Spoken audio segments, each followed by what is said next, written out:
आज विश्वकर्मा पूजा भी है और यशस्वी प्रधानमंत्री नरेंद्र भाई मोदी का जन्मदिन भी है। ऐसे महत्वपूर्ण दिवस पर देश भर में युवा मोर्चा के माध्यम से रक्तदान शिविर का आयोजन और विभिन्न स्वयंसेवी संस्थाओं के माध्यम से भी हो रहा है। देखिए, मैं आपको ये बता दूं कि इस समय राज्य सरकार की किस तरह की परिस्थितियों को देख रही है और क्यों इतने संशंकित है या क्यों इस तरह की व्याकुलता है, मुझे यह समझ में नहीं आ रहा है कि इसके पीछे क्या उद्देश्य है। ये वही बता सकते हैं बेहतर ढंग से। लेकिन मैं इतना ज़रूर कहूँगा कि कुछ चीज़ें अति व्याकुलता के रूप में दिख रही है।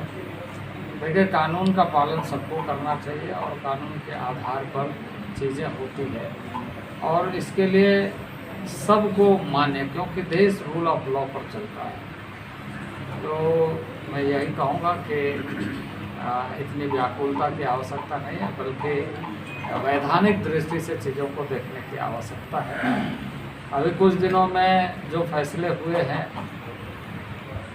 कोई भी सरकार अपने राज्य के नागरिकों के लिए नीति बनाना चाहिए और वो उनके अधिकार क्षेत्र में होता है। लेकिन वैधानिकता की दृष्टि से खरा उतरे, इस बात का ध्यान भी न केवल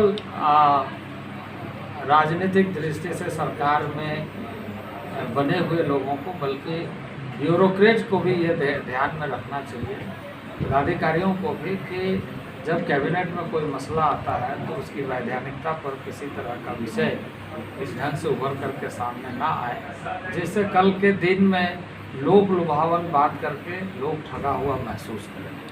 और मैं समझता हूँ कि इस तरह के परिस्थितियों का प्रभाव है या वैधानिक दृष्टि से देख करके किया जा रहा है, तो ये तो राज्य के लोग जो इस समय है वो बता पाएंगे।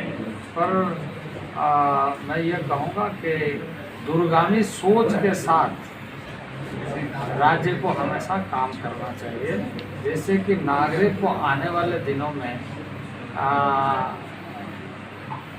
एक तरीके से किसी तरह की कठिनाई न हो, इस बात का ध्यान रखें।